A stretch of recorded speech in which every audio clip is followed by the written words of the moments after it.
Dr. Sarah Chen stood in her new quarters aboard the Krethian ship and tried not to feel small. Everything here was built for warriors who stood 7 feet tall, with claws that could tear through metal and eyes that glowed like trapped fire. The bed was a raised platform of stone. The walls were dark and cold. Through the large window she could see the stars and the spinning lights of Unity 7 station below. Sarah was the first human to live among the Krethians. The war had ended 6 months ago, and now both sides wanted peace. But peace needed understanding, and understanding needed someone willing to take the first step. Sarah had volunteered, even though everyone said the Krethians would never accept a human in their home. The Krethians looked like giant cats that had been carved from black stone and given dragon scales. They moved like hunters, all grace and controlled power. Their society valued strength above all else. They had been shocked when humanity defeated them, not through superior strength, but through strategy and technology. Some called it cowardice, others called it wisdom. The Krethians just called it confusing.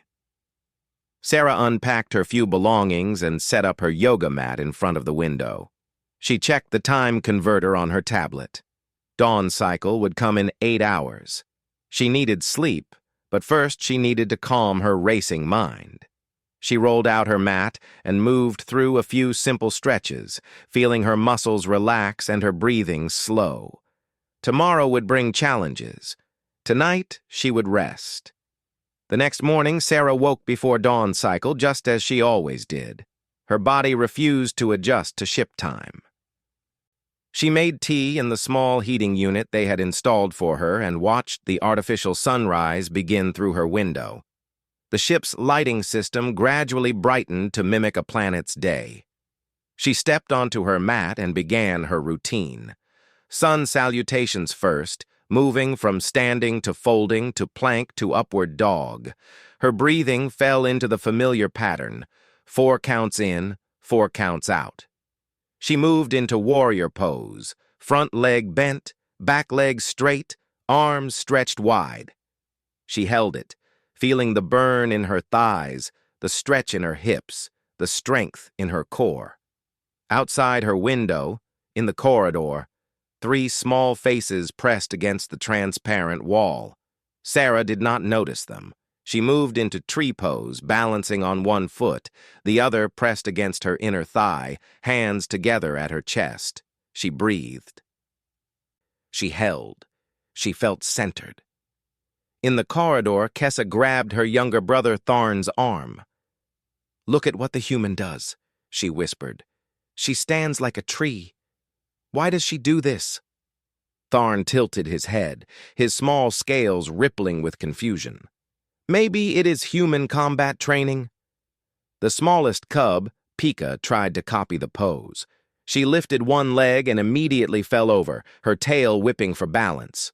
She crashed into Tharn, and both tumbled to the floor in a pile of flailing limbs. "Quiet!"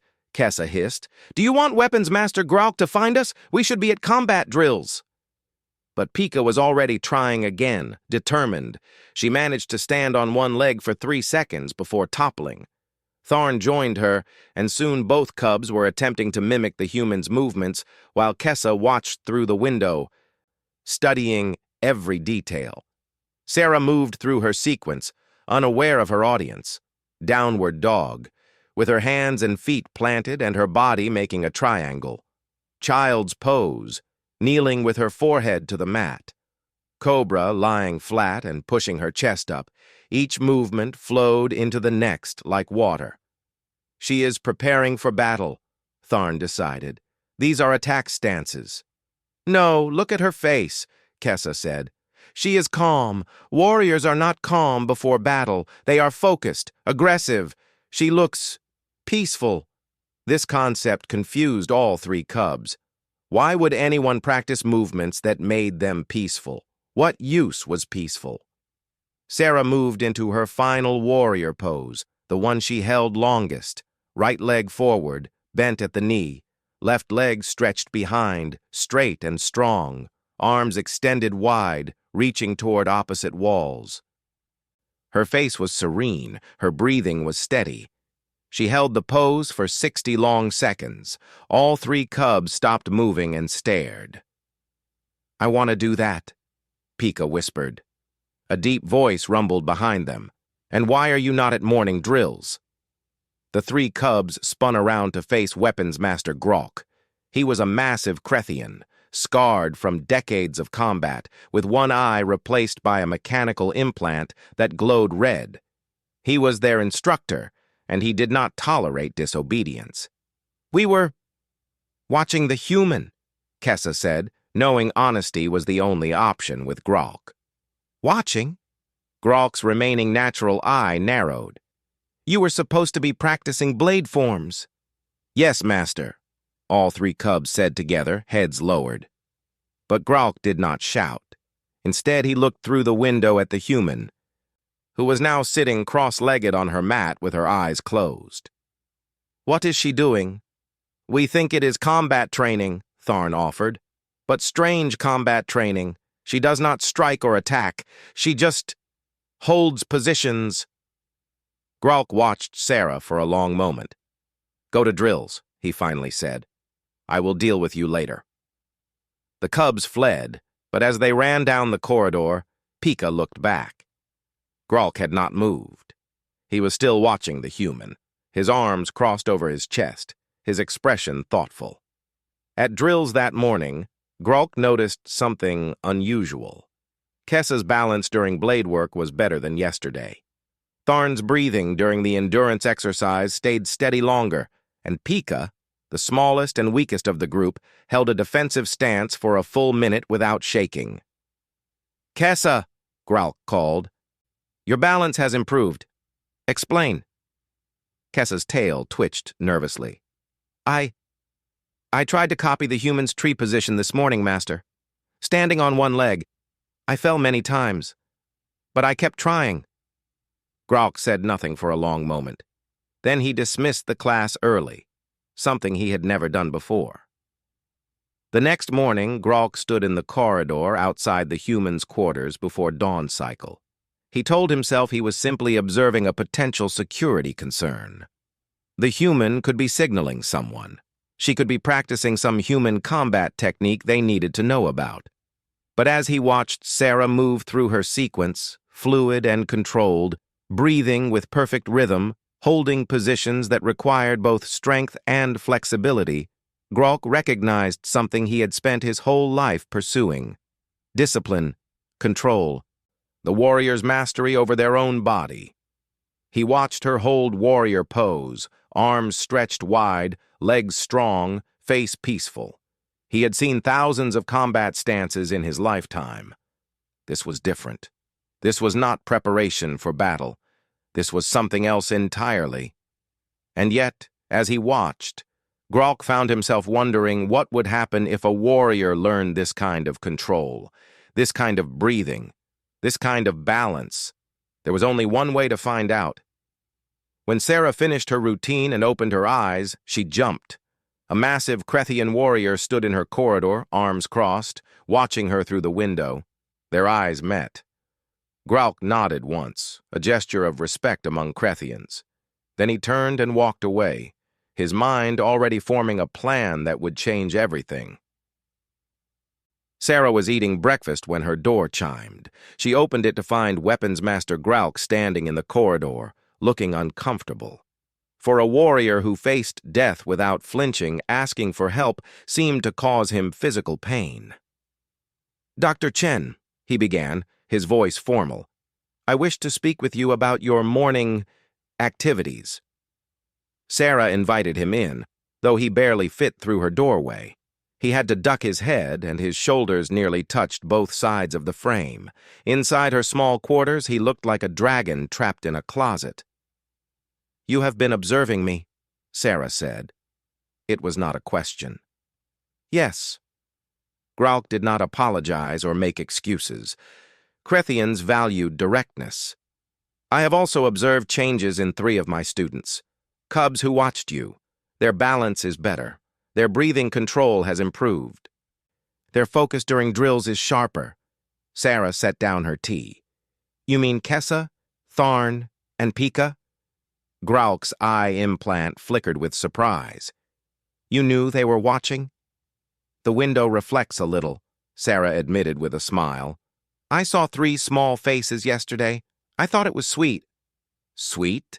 Gralk repeated, as if the word was foreign.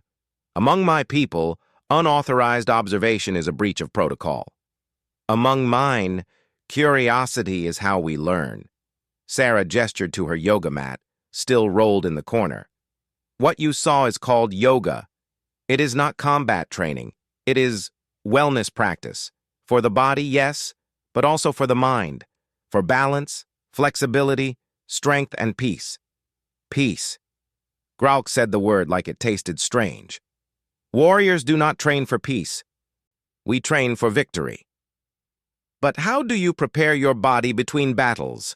Sarah asked. How do you recover? How do you maintain your strength when you are not fighting? Gralk had no answer. Krethian training was constant combat drills, weapons practice, strength exercises. Rest was considered weakness. Recovery was for the injured. I have a request, Gralk finally said. Teach 1 session to my youth combat class. Let me see if what I observed in 3 cubs can be replicated in 20. Sarah hesitated. Yoga is not meant for combat. If I teach it that way, I am changing its purpose. Then teach it your way, Gralk said. But allow me to observe what happens when young warriors learn this wellness practice.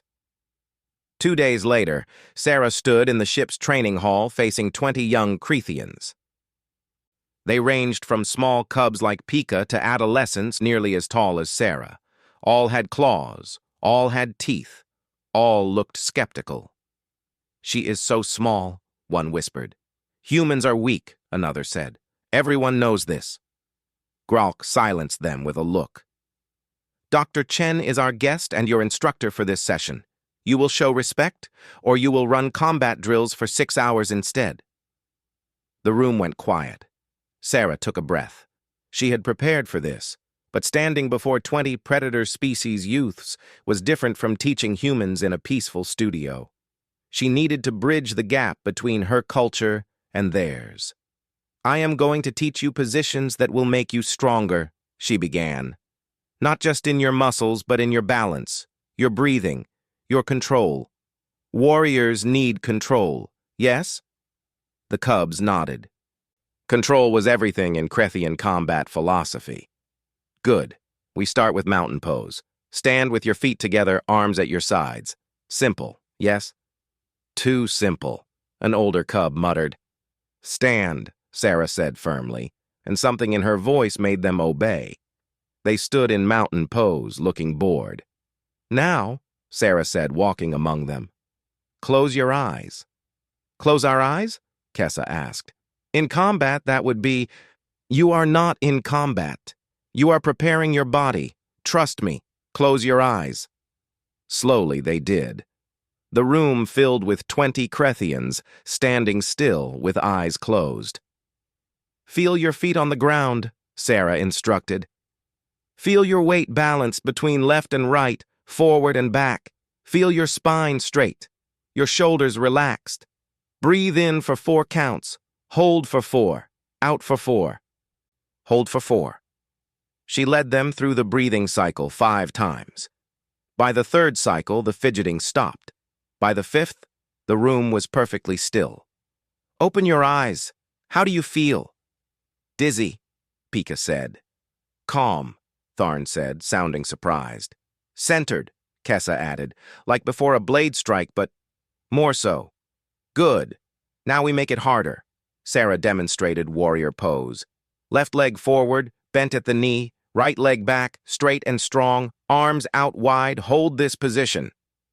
The cubs moved into the pose. Most lost balance immediately.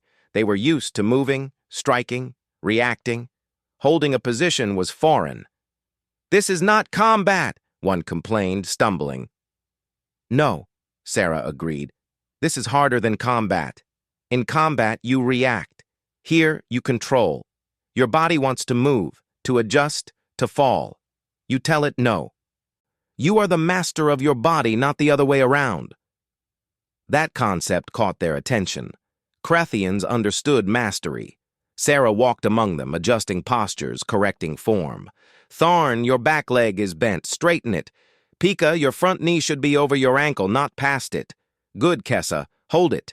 Breathe. You are strong. You can hold this. Gralk watched from the wall, his arms crossed, his expression unreadable. Minutes passed. Cubs shook. Muscles burned. But no one quit. Sarah counted down from 30, and when she finally said release, the entire class collapsed to the floor. That was terrible, one gasped. I want to do it again, Kessa said. Over the next hour, Sarah led them through a basic sequence. Downward dog, which made them laugh because it looked silly. Tree pose, which caused multiple collisions.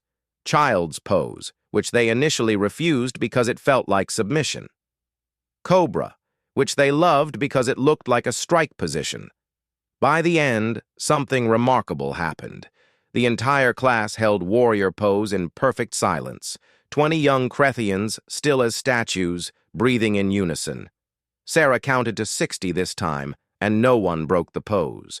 When she finally released them, Gralk stepped forward. Again, he ordered. The cubs groaned but moved back into position. They held for another 60 seconds. Dismissed, Gralk said. Dr. Chen, remain. The cubs filed out, chattering excitedly. Sarah heard Pika tell Tharn she could not feel her legs. She heard Kessa describe how she had finally held tree pose without falling. When they were alone, Gralk approached Sarah. Tomorrow morning, half of my combat class could not focus during drills. They were distracted, restless, undisciplined. Sarah's heart sank. She had made things worse. Today, Gralk continued, after your session, those same students completed their drills with perfect focus, better technique, stronger forms. They are exhausted, but their minds are clear. He looked directly at her with his one natural eye. I do not understand this wellness practice. It goes against everything I was taught, but I cannot deny results.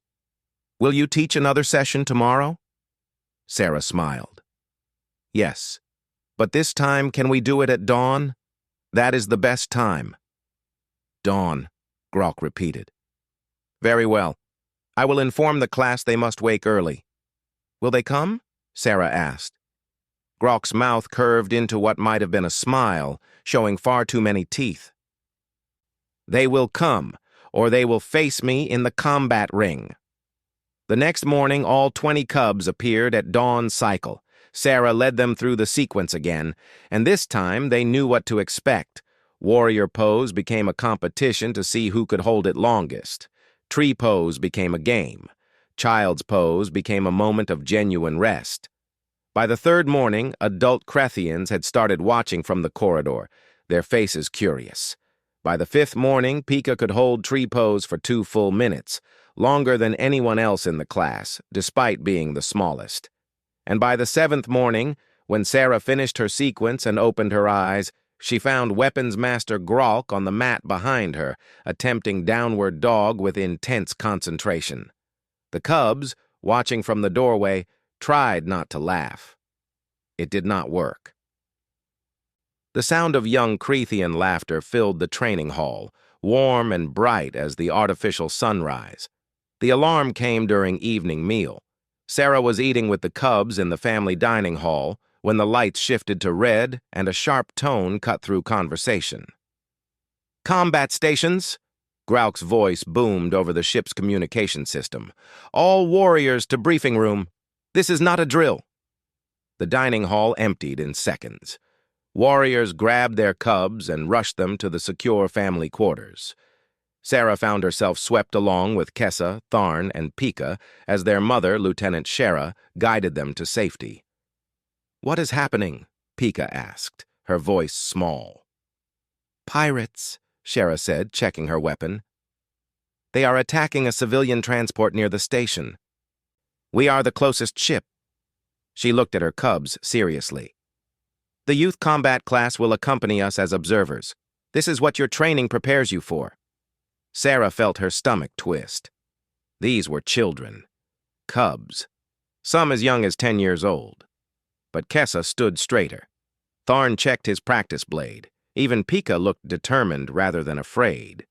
This was their culture. This was their way. In the briefing room, Commander Vekrath stood before a holographic display showing a small transport ship surrounded by 3 raider vessels. The raiders were Vex, a species known for brutality and no mercy. The transport carries 200 civilians, Vekrath explained, mostly Felorians, returning from a trade conference. The Vex have disabled their engines and are preparing to board. We have 12 minutes before they breach the hull. Boarding action, Gralk said. Close quarters combat. Youth class will remain on our ship and monitor communications. They will learn by observation. Vekrath nodded. Gralk, take your primary team. Fast insertion, secure the civilians, neutralize the raiders. Standard protocol. Sarah watched from the observation deck as the Krethian boarding pods launched. Small, fast vessels that would attach to the transport's hull and cut through. Inside each pod was a team of warriors, including several from Gralk's class who had been practicing yoga each morning. The cubs gathered around the communication station, listening to the tactical updates. Sarah stood behind them, feeling useless. She was a cultural liaison, not a warrior. She could do nothing but watch. The first team breached the transport's hull. Immediately, weapons fire lit up the communication feed. 3 raiders in Corridor A, a warrior reported. Engaging. The battle was chaos. Sarah could hear it in the clipped voices, the weapon sounds, the shouted warnings. But something was different from the recordings of previous Krethian operations she had studied. Team 2, your breathing is controlled. Gralk's voice came through. Good. Maintain formation. Use the environment. Sarah blinked. That was yoga language. Breathing control. Kessa is my daughter, Shara said quietly, standing beside Sarah. In that boarding team is Tharn's father, Pika's uncle, and 3 adolescents who learned your stretching positions. She looked at Sarah. If they die, will your wellness practice have been worth it? Sarah had no answer. On the transport, Warrior Rek moved through the zero-gravity section with fluid grace. 2 weeks ago, he would have flailed, wasting energy and oxygen. But now his core was strong from holding plank pose. His balance was centered from tree pose. He navigated the space like he was dancing, his breathing steady, his movements efficient. Target acquired, he reported calmly. 3 raiders ahead. Engaging. The fight was brief and brutal, but Rek's weapon stayed stable, his aim true, because his core strength kept him anchored. He had complained bitterly about Sarah's peaceful exercises that first week. Now he understood. In another corridor, young warrior Tess faced her first real combat. She was only 16, fresh from training, and her heart hammered in her chest. Fear threatened to overwhelm her. Then she remembered dawn practice, the feeling of warrior pose, of standing strong and balanced, the breathing, 4 counts in, 4 counts out. She was the master of her body, not fear. Tess breathed. Her hand stopped shaking. She engaged the raider cleanly, efficiently, and moved to secure the civilians beyond. Youth warrior Tess reporting, she said, her voice steady. Civilians secured in Section 3. In the observation deck, Tharn let out a cheer. Tess was his friend. The battle continued for 23 minutes. When it ended, all civilians were rescued. The raiders were captured or had fled, and the Krethian casualties were far lower than expected. 3 minor injuries, Gralk reported. No deaths, no critical wounds. The team performed exceptionally well. Commander Vekrath's surprise was evident even through the communication system. Acknowledged. Return to ship. When the warriors returned, Sarah watched Gralk debrief his team. He pulled up tactical recordings and pointed to specific moments. Here, he said, highlighting Rex's zero-gravity movement. Perfect balance. Core strength maintained positioning. This is 3 weeks ago. The recording showed Rek in the same situation during a training exercise. He had flailed, spun out of control, wasted 30 seconds recovering. And here, Gralk continued, showing Tess during the combat, heart rate elevated but controlled, breathing steady, weapon accuracy 94%, compared to her performance in previous simulations. The difference was stark. In simulations 2 weeks ago, Tess had been at 60% accuracy, breathing rapid and panicked. The morning practice, Gralk said slowly, as if the words were difficult. The human's wellness routine, it has improved combat performance by measurable margins. Balance, breathing, core strength, mental control. These are not combat skills, but they enhance combat capability. Matriarch Shessa stood at the back of the briefing room. She was the eldest warrior on the ship, a member of the Commander's Advisory Council, and a traditionalist who believed in the old ways above all else. "So the humans have made our warriors better," she said, her voice cold. "They have changed our training methods in 3 weeks, where our traditions have stood for 3,000 years. The results are undeniable," Vekrath said carefully. "The results are concerning," Shessa countered. "Today it is stretching exercises. Tomorrow what? Do we adopt all human customs? Do we forget what makes us Krethian?" She looked directly at Sarah through the observation window. "The human is softening our cubs, teaching them to seek peace and calm. This is not our way." "Matriarch," Gralk interrupted, which was bold. "With respect, I was the most skeptical. I believed the human's practice was weakness, but I can no longer deny what I see. Our warriors are not softened. They are sharpened. Discipline is discipline, whether learned through combat drills or through holding warrior pose until your muscles scream." "Then we take this practice," Shessa said. "Make it Krethian. Remove the human from the equation. We do not need her anymore." The room fell silent. This was the heart of it. Could the Krethians learn from humans and still maintain their identity? Could they change and still be themselves? "No," a small voice said. Everyone turned. Pika stood in the doorway, having snuck away from the family quarters. She was tiny compared to the adult warriors, but she spoke clearly. "We need Dr. Sarah," Pika said, "because she does not do the poses for combat. She does them for peace. If we do them only for fighting, they become just another weapon. But if we do them for wellness, for balance, for ourselves, then they make us better warriors and better people." Shera moved to collect her daughter, but Vekrath held up a hand. "Let her speak." "Dr. Sarah teaches us that being strong is not just about fighting," Pika continued. "It is about controlling yourself, about breathing when you are afraid, about standing balanced when everything is chaos. The Vex Raiders today were stronger than Tess, but Tess breathed, and she won. That is what Dr. Sarah teaches." Matriarch Shessa looked at the small cub for a long moment. "You have learned to speak well, little Pika, but pretty words do not change facts. The human has altered our traditions." "No," Kessa said, appearing behind her sister. "She has added to them. There is a difference." Shessa turned to Vekrath. "Commander, I formally request that the human's wellness practice be discontinued. It sets a dangerous precedent." Vekrath looked tired. He looked at Gralk, who stood silent but clearly opposed. He looked at his warriors, who had just completed a mission with unprecedented success. He looked at Sarah in the observation deck, who met his gaze calmly.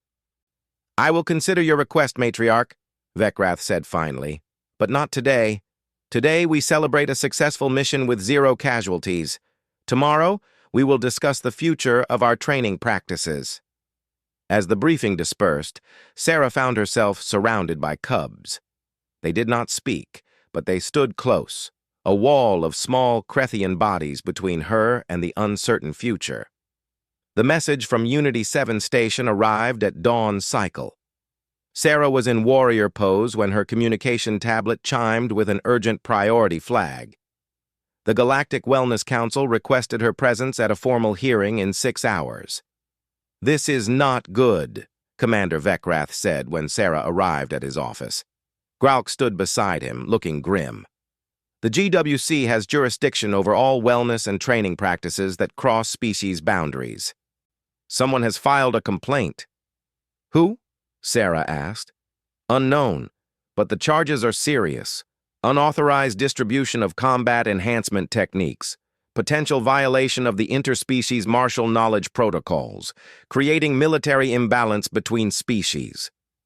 Sarah felt cold. Yoga is not a combat technique. It is thousands of years old. Humans practice it for health and peace. "Try explaining that to bureaucrats who see only data," Gralk growled. "Krethian combat performance improved by 32% in 3 weeks. Injury rates dropped by 40%. To the GWC, that looks like a new weapon system." "What happens if they rule against me?"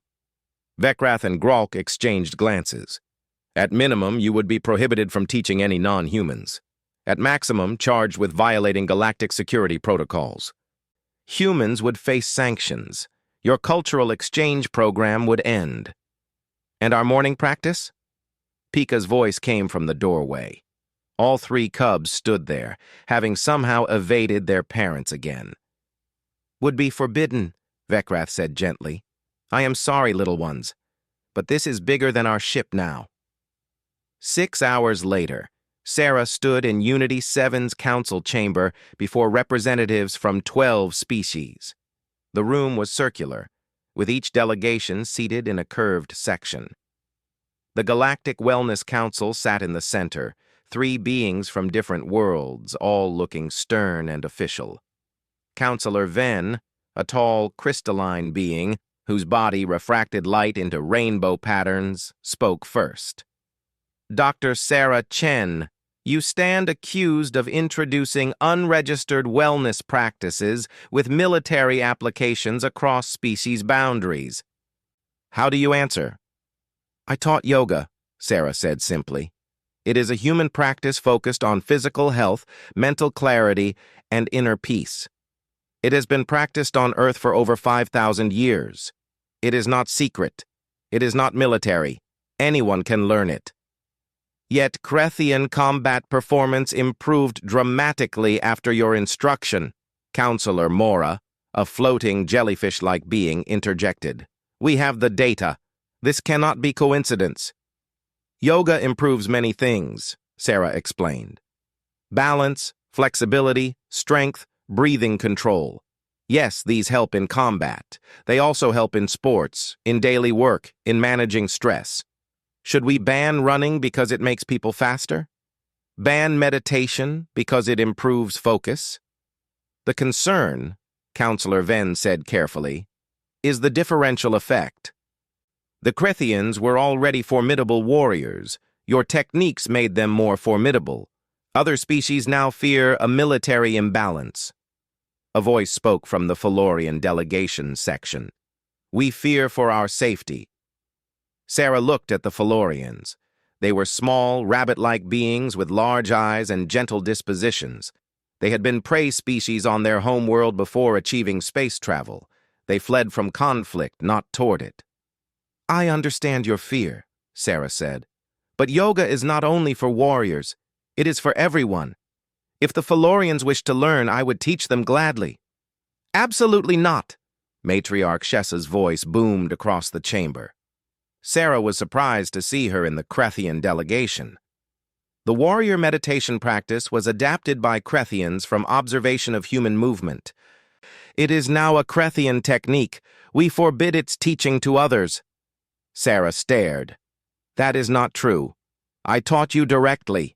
Yoga belongs to all humanity, and we share it freely. You observed Krethian combat forms and created complementary exercises, Shessa countered smoothly. We claim cultural ownership. The chamber erupted in argument. Species accused each other of trying to gain military advantage. The Felorians demanded access to defensive training. The council called for order. Then a small voice cut through the chaos. "That is not how it happened." Kessa stood at the entrance to the chamber, flanked by Tharn and Pika. Behind them stood 20 more cubs from the youth combat class. They had followed Sarah without permission, leaving their ship in secret.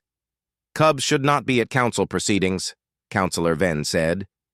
But he sounded more curious than angry. "Dr. Sarah did not learn from us," Kessa continued, walking forward. "We learned from her, and she did not teach us to fight. She taught us to be calm, to breathe, to control ourselves." "Show them," Pika said suddenly. "Show them it is not for fighting." Kessa looked at her sister, then at Sarah, who nodded. The cubs spread out across the council floor. Sarah had not planned this, but she understood what they wanted. She moved to the center, and the cubs formed a circle around her. "Mountain pose," Sarah said softly, and 20 young Crethians stood tall and still, eyes closed, breathing in unison. The council chamber fell silent. "Tree pose," Sarah continued, and the cubs lifted their legs, balancing perfectly. Pika, the smallest, held her pose like a statue. Sarah moved through the sequence, and the cubs followed. Downward dog, warrior pose, cobra. Each movement was slow, controlled, mindful. There was no aggression, no violence, just young beings moving through space with grace and concentration. "This is not combat," Tharn said, holding warrior pose with his arms extended. "This is discipline. Dr. Sarah taught us that being a warrior means controlling yourself first. That strength includes knowing when not to fight, that breathing matters as much as striking." "Anyone can do this," Kessa added from her tree pose. "Strong or weak, warrior or scholar, it helps everyone." "We are Crethian warriors," Pika said, her small voice carrying across the chamber. "We are proud of our strength, but Dr. Sarah did not make us less Crethian. She made us more ourselves, more controlled, more disciplined, more complete." The cubs held their poses in perfect silence. Sarah watched, her heart full. These children had become ambassadors for something she could not have explained alone. Counselor Venn stood. He moved down to the floor and, surprising everyone, attempted tree pose. His crystalline body wobbled. Light refracted wildly. He fell. He tried again. "This is quite difficult," he observed. "It gets easier," Pika assured him. "I practiced every day for a week before I could hold it." Other council members descended. The Felorian delegate tried warrior pose and discovered her strong rear legs gave her excellent stability. A Thorian representative, built like a living boulder, found that child's pose actually helped his chronic back pain. Counselor Mora floated over to Sarah. "This is not what we expected. The data showed military enhancement, but this is wellness," Sarah finished. "Yes, it helps in combat because it helps in everything, but it is not designed for combat. It is designed for living well." "The Crethians claim ownership," Venn said, still wobbling in tree pose. "The Crethians are wrong," a new voice said. Everyone turned. Commander Vekrath entered the chamber with Gralk beside him. "Matriarch Shessa spoke without authority," Vekrath said, bowing to the council. "I am the ship's commander, and I state officially that we claim no ownership of yoga. Dr. Chen taught us freely. We learned gratefully. To claim it as ours alone would be dishonorable." Shessa stood, her face tight with anger. "Commander, you overstep—" "No, Matriarch, you overstep." Vekrath's voice was firm but respectful. "You fear change. I understand. But these cubs have shown me something today. They are not less Crethian for learning from humans. They are better Crethians, more controlled, more disciplined, more thoughtful." He looked at the council. "I propose a solution. Dr. Chen will train instructors from any species who wish to learn. Not as a military technique, but as a wellness practice. Let each species adapt it to their needs. Some will use it for combat, others for health, others for meditation. The practice itself is neutral. How we use it reflects who we are. The Felorians wish to learn, their delegate said quickly. As do the Thorians, another added. Species after species voiced interest. Even Shessa remained silent, though her expression showed she was not pleased. Counselor Ven attempted tree pose one more time and held it for 5 seconds. Very well, he said, stepping down. The council rules that yoga is a public wellness practice without military classification. Dr. Chen may teach freely. We recommend establishing a formal training program. However, Counselor Mora added, this will require oversight. Dr. Chen, you would need to remain at Unity 7 Station, training instructors from each species, for a minimum of 6 months. Sarah's stomach sank. 6 months away from Earth. But she looked at the cubs, still holding their poses, and knew she had no choice. I will do it, she said. One condition, Gralk added. Kessa, Tharn, and Pika will assist her. They are her first students and best examples. And I will serve as security liaison. Absolutely not, Shessa said. I forbid it. Grandmother, Kessa said quietly. Please. Everyone stared. Shessa was the cubs' grandmother, the matriarch of their family line. This is important, Kessa continued, not just for us, for everyone. You taught us that warriors serve their people. Let us serve all people. For a long moment, Shessa said nothing. Then slowly, she nodded. 3 months into the training program, Sarah received an urgent message from Earth. The first Interspecies Peace Summit was scheduled in 2 weeks, and tensions were already high. 7 warrior species had agreed to attend, but none would enter the same room as their rivals. Old wars, old grudges, old hatred ran too deep. They are asking for you, Commander Vekrath said, showing Sarah the diplomatic message. The summit organizers want to use your wellness program as neutral ground. A shared activity before the formal negotiations. That is a lot of pressure, Sarah admitted. She stood in her small office at Unity 7, surrounded by holographic displays showing her various classes across the station. Felorians learned gentle stretches. Thorians discovered that their rocky bodies could be surprisingly flexible. Even the crystalline Venari found ways to adapt the poses to their unique physiology. The cubs wish to accompany you, Gralk said. He had become Sarah's unlikely partner over the past months, translating warrior concepts into wellness language and vice versa. And I will provide security. Grandmother said yes? Sarah asked, surprised. Shessa had been coldly polite since the council hearing, but never warm.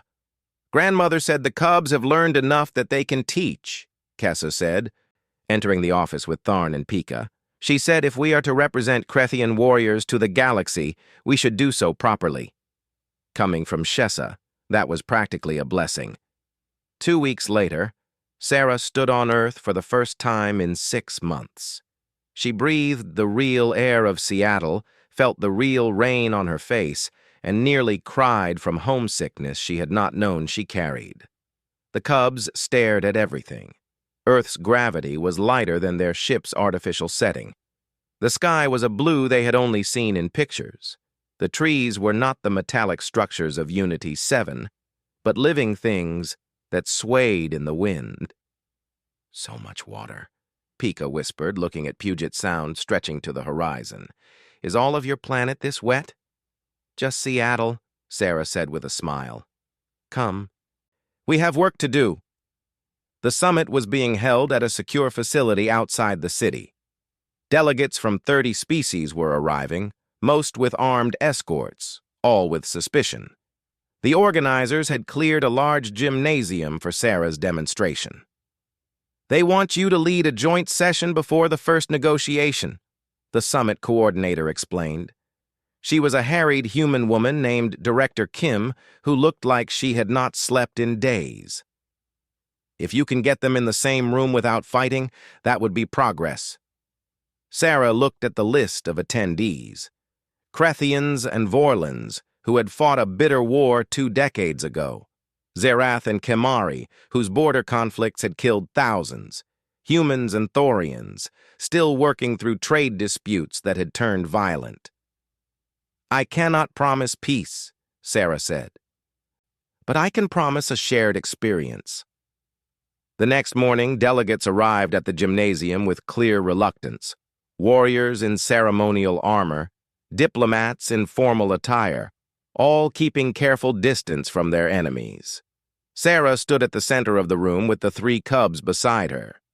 Gralk stood near the door, both security and participant. "Welcome," Sarah said, her voice calm and clear. "You are here to negotiate peace. Before you do that, I ask you to try something difficult. Stand together, move together, breathe together." "The Vorlons murdered my brother," a Krethian delegate said coldly. "I will not stand beside them." "Then stand behind them," Sarah suggested, "or in front of them, but be in the same room. Start there." Slowly, reluctantly, the delegates spread out across the gymnasium floor. They left large gaps between species. Some kept hands on weapons, but they stood. "Mountain pose," Sarah instructed and demonstrated. "Feet together, arms at sides, eyes closed." "Close our eyes?" a Zerath delegate hissed. "With enemies present?" "If you cannot close your eyes here in this gymnasium, with security present and witnesses all around," Sarah said gently, "how will you ever make peace? Peace requires trust. Start with 30 seconds. That is all I ask." The cubs demonstrated, standing still with eyes closed. Pika, so small compared to the adult warriors around her, looked perfectly calm. One by one, the delegates closed their eyes. "Breathe in for 4 counts," Sarah said. "Hold for 4, out for 4, hold for 4. She led them through 5 cycles. The gymnasium filled with the sound of synchronized breathing. Different species, different biologies, but all breathing together. "Open your eyes. Now we make it harder." Over the next hour, Sarah led them through the basic sequence. It was chaos at first. The Thorians were stiff and inflexible. The Felorians were too flexible and could not hold strength poses. The Vorlons kept trying to make everything a competition. But slowly, something shifted. A Zerath warrior wobbled in tree pose, and a Kemari diplomat steadied him without thinking. A Krethian delegate fell during warrior pose, and a human offered a hand up. Small moments, tiny gestures, but each one mattered. "In warrior pose," Kessa said, demonstrating, "you are strong but not aggressive, stable but not rigid. This is the balance we seek in all things." "In tree pose," Tharn added, "you root yourself, one leg on the ground, the other lifted. You cannot do this while attacking. You can only do it while being fully present." "And in child's pose," Pika said softly, "you rest. You make yourself small and quiet. There is no shame in this. Even warriors need rest." The delegates moved into child's pose, foreheads to the ground, and the room fell absolutely silent. Sarah looked at them, dozens of beings from across the galaxy, all in the same vulnerable position, and felt hope. They practiced for an hour each morning before negotiations. By the 3rd day, delegates were arriving early, claiming their spots on the floor, some even practicing in their rooms at night. The Vorlan who had been most hostile was now helping a Krethian with their form. The Zerath and Kemari delegates were standing side by side, no longer leaving gaps between them. On the 5th day, something remarkable happened. During warrior pose, a Thorian delegate's back gave out. He was old, his stone-like body riddled with cracks from decades of conflict. He fell hard. Before Sarah could move, 6 delegates from 5 different species rushed to help him. They lifted him gently, supported his weight, helped him to a bench. A Felorian medic examined him. A human doctor provided pain medication. A Crethian warrior offered the use of his personal meditation chamber. The Thorian delegate, a general who had fought in 3 wars, looked at the beings helping him and began to cry.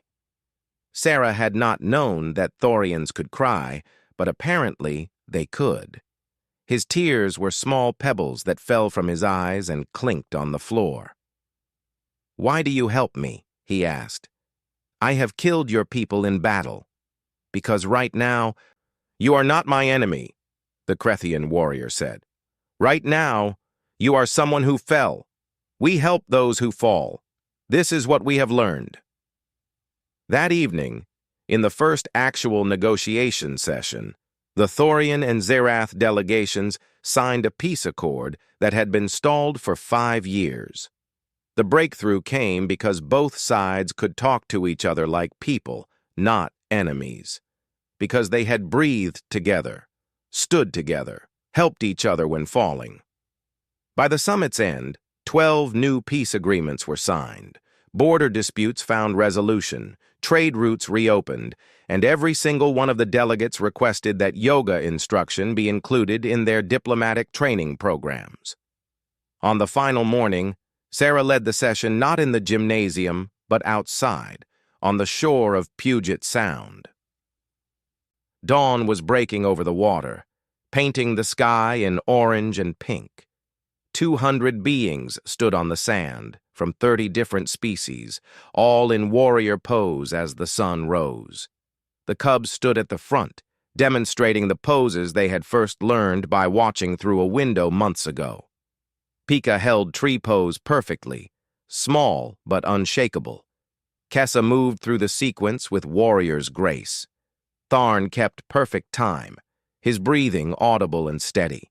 Behind them, weapons master Gralk held warrior pose beside a Vorlan combat instructor, 2 old warriors from enemy species now standing as brothers, and at the back, almost hidden among the taller beings, matriarch Shessa stood in mountain pose.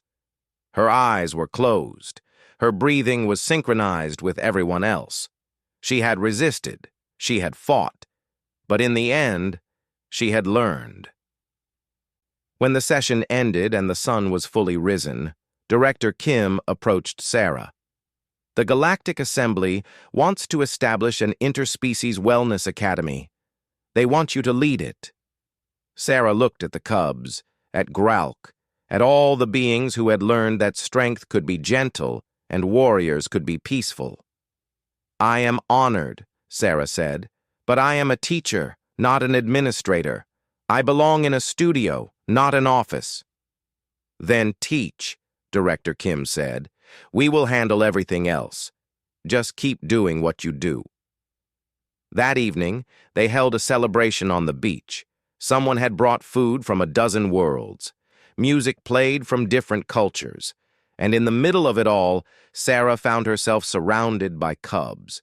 Not just Kessa, Tharn, and Pika, but young ones from every species. They wanted to learn. They wanted to try. They wanted to stand in warrior pose and feel strong and calm at the same time. Matriarch Shessa approached Sarah as the stars came out. The old warrior looked tired, but at peace. "I was wrong about you," Shessa said simply. "I thought you would make us weak. Instead, you made us stronger by teaching us when not to use our strength. This is wisdom I should have learned long ago." "It is never too late to learn," Sarah said. "No." Shessa looked at her granddaughters, who were teaching a group of Felorian cubs how to hold tree pose. "I see that now. They will be better warriors than I ever was. Not because they fight better, but because they understand why we fight. And more importantly, why we should not." Later, when the celebration wound down and most beings had returned to their quarters, Sarah found the 3 cubs sitting on the sand, looking at the stars. "What are you thinking?" Sarah asked, sitting beside them.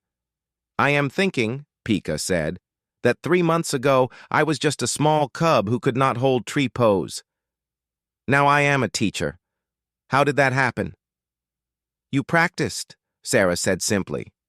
Every morning, even when it was hard, especially when it was hard. Will you return to Unity 7 with us? Kessa asked. Or will you stay on Earth? Sarah looked at the water, at the stars, at these three young beings who had become so important to her. I will go wherever I am needed. Right now that means traveling, teaching, meeting new species, showing them that wellness is not weakness. Then we will go with you, Tharn said firmly. Grandmother gave us permission. We are your assistants. And your friends, Pika added. And your students, Kessa finished. Always your students. Sarah pulled them close, these three predator cubs who had watched her stretch through a window and decided to try something new. They had changed the galaxy, and they had done it by standing on one leg, breathing slowly, and holding warrior pose until their muscles burned. Tomorrow they would wake at dawn and practice together. Sarah in the center, three cubs around her, and the sun rising over a world that was learning, slowly but surely, that peace was possible. Not through weapons, not through force, but through the simple act of standing together and breathing as one. In the distance, the first stars began to fade as dawn approached. Soon it would be time for warrior pose, and somewhere across the galaxy, on ships and stations and planets, hundreds of beings would wake, roll out their mats, and begin their practice. All because three cubs saw a human stretch and decided to try.